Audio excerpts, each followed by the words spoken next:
Assalamualaikum warahmatullahi wabarakatuh. Selamat datang di Laboratorium Teknik Industri Lanjut. Pada kali ini kita akan mempelajari bagaimana menggunakan aplikasi SketchUp.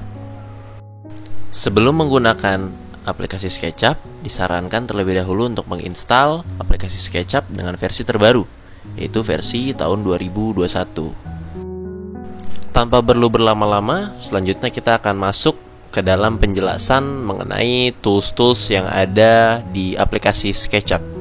Berikut adalah tools yang terdapat pada SketchUp. Di sini saya akan menjelaskan 31 tools yang terdapat pada SketchUp. Berikut penjelasannya. Yang pertama, ada component. Make component digunakan untuk menggabungkan objek satu persatu. Yang kedua, ada paint bucket, digunakan untuk mewarnai atau menyisipkan material pada objek. Yang ketiga, ada eraser, untuk menghapus gambar atau material. Yang keempat, ada rectangle, untuk menggambar objek berbentuk kotak. Yang kelima, ada line, untuk menggambar garis lurus. Yang keenam, ada circle, untuk menggambar objek lingkaran. Yang ketujuh, ada arc, untuk menggambar setengah lingkaran. Yang kedelapan, ada polygon, untuk menggambar objek segi banyak. Yang kesembilan, ada freehand, untuk menggambar bebas. Yang kesepuluh, ada move, untuk memindahkan objek. Yang kesebelas, ada push atau pull, untuk mendorong atau mengubah objek menjadi 3 dimensi. Yang kedua belas, ada rotate, untuk memutar objek. Yang ke-13, ada follow me, untuk mendorong objek yang disesuaikan. Yang ke-14, ada scale, untuk mengubah ukuran besar kecil objek yang diskalakan. Yang ke-15, ada offset, menduplikasi garis objek yang disesuaikan. Yang ke-16, ada tape measure tool, digunakan untuk mengukur. Yang ke-17, ada dimension, digunakan untuk memberi dimensi pada objek. Yang ke-18, ada protractor, digunakan untuk ukur sudut miring konstruksi dan menciptakan entitas lain. Yang ke-19, ada text tool, untuk menyisipkan tulisan. Yang ke-20, ada access, untuk memindahkan atau reorientasi sumbu menggambar. Yang ke-21, ada 3D text, membuat teks 3 dimensi. Yang ke-22, ada orbit, untuk memutar pandangan objek. Yang ke-23, ada pan, memindahkan pandangan objek secara vertikal dan horizontal. Yang ke-24, ada zoom, untuk memperbesar atau memperkecil pandangan objek. Yang ke-25, ada zoom extend, untuk memperbesar objek satu layar. Yang ke-26, ada previous atau undo. Yang ke-27, ada next atau redo. Yang ke-28, ada position kamera, digunakan untuk memposisikan kamera pada ketinggian tertentu atau memeriksa objek saling berhadapan atau berjalan melalui model. Yang ke-29, ada look around. Look around merupakan pivot kamera dari titik stasioner. 30, ada walk, untuk berjalan melalui tour model. 31, ada section plane, digunakan untuk membuat pemotongan bagian efek, memungkinkan Anda untuk melihat geometri di dalam model. Pada tutorial kali ini saya akan menjelaskan bagaimana membuat bangunan dengan cara yang paling dasar, sehingga nanti bangunan tersebut bisa kalian pelajari bagaimana proses pembangunannya untuk 3D project pabrik kalian. Sebelum saya membuat bangunannya, sini saya rubah dulu pandangannya menjadi tampak atas, lalu saya zoom sedikit. Sini saya menggunakan fitur rectangle untuk membuat denahnya terlebih dahulu. Sini bisa kita lihat. Lalu setelah membuat rectangle, saya akan menggunakan fitur offset, di mana saya akan membuat duplikasi garis dari bentuk rectangle tersebut, yang nantinya akan menjadi denah dasar dari bangunan tersebut. Di sini terdapat 2 garis, yaitu garis yang ada di bagian luar persegi panjang dan garis bagian dalam persegi panjang. Di antara garis luar dan garis dalam itu akan dijadikan tembok nantinya. Jadi nanti kita akan menggunakan fitur push and pull untuk menarik garis ke atas supaya nanti dapat menjadi tembok dari bangunan tersebut. Di sini saya akan menggunakan tools orbit untuk merubah pandangannya agak lebih ke samping sedikit. Ya, seperti ini. Selanjutnya saya akan menggunakan fitur push and pull untuk membuat tembok dengan menarik garis ke atas seperti ini. Ya, seperti itu. Untuk ukurannya nanti bisa disesuaikan masing-masing. Selanjutnya kita akan membuat pintu. Untuk pembuatan pintu sendiri konsepnya masih sama, menggunakan tools push and pull.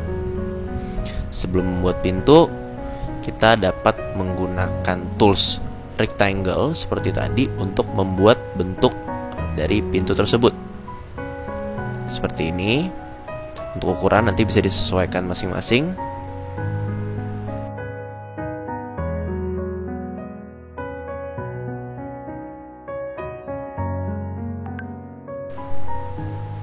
Ya, setelah kita buat bentuk dari pintunya, maka kita akan menggunakan tools yang sama seperti membuat tembok tadi, menggunakan push and pull. Lalu kita dorong ke dalam seperti ini, dan dia akan membuat lubang pada tembok bangunan tersebut, seperti itu.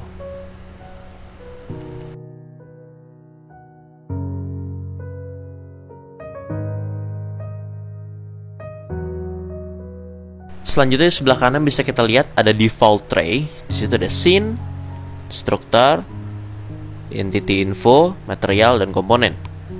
Di sini kita akan menggunakan fitur komponen untuk menambahkan objek pintu pada lubang di bangunan tersebut.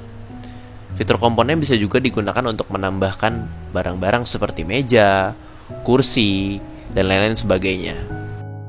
Untuk menggunakan fitur komponen, di sini kalian bisa langsung aja klik komponen, lalu ketik di sini, kalian ketik pintu kayu.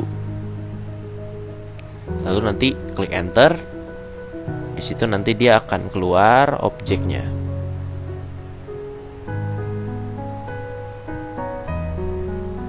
Ya, ini di sini ada berbagai macam. Kita ambil saja yang paling atas. Lalu kita tempatkan di lubang yang tadi kita sudah buat di bangunannya.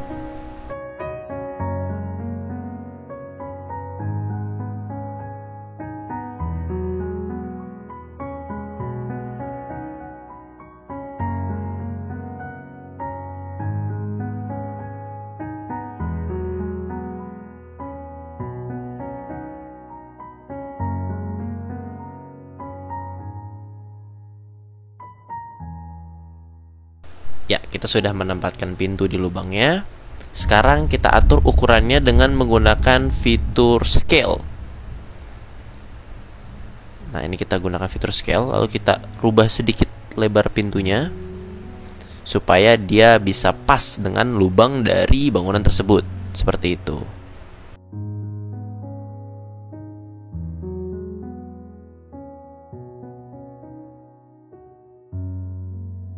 Selanjutnya kita akan membuat atap pada bangunan. Kita gunakan fitur line. Sini kita buat dahulu segitiga di bagian depan bangunan.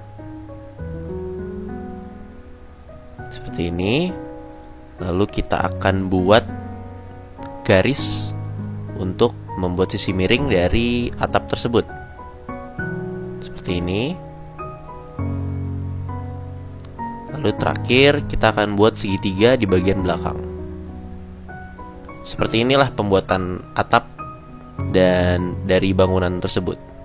Cukup simple. Dan selanjutnya kita akan menambahkan barang di dalam bangunan tersebut.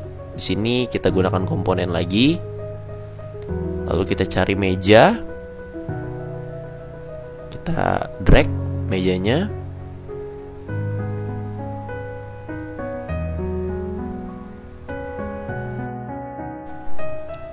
Selanjutnya mejanya kita posisikan di bagian dalam bangunan tersebut. Kira-kira seperti ini.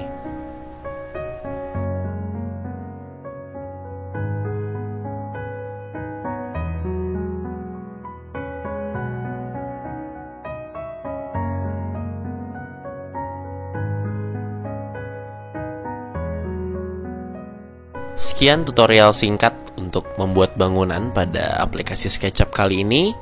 Semoga pengerjaan kalian nanti bisa sesuai dengan yang kalian harapkan. Kurang lebihnya mohon maaf. Assalamualaikum warahmatullahi wabarakatuh.